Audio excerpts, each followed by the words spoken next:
Welcome to Samba Samba. Enjoy the video.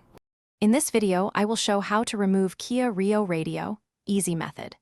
Begin by disconnecting the negative battery terminal to prevent shorts, then remove lower dash trim with a plastic pry tool.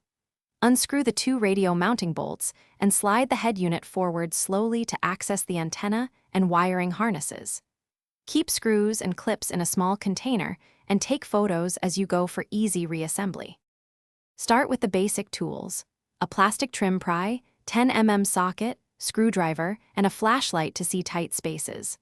Work patiently and pull trim evenly from both sides to avoid breaking clips. Label connectors and keep hardware organized so reinstallation is quick. If clips are stubborn, warm the trim gently with a hairdryer to soften the plastic before prying. If you're finding this video helpful, please subscribe and like the video to support more guides.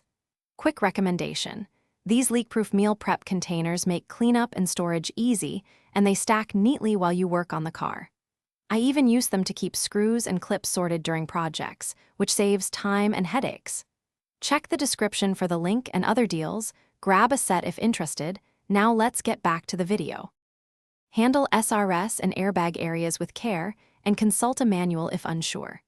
If the radio fails to power on after installation, check fuses and wiring harness pins for bent or corroded terminals. Clean contacts with electrical contact cleaner and a small brush and replace damaged clips.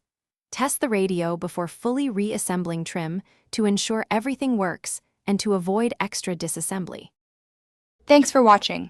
Consider subscribing if we helped you.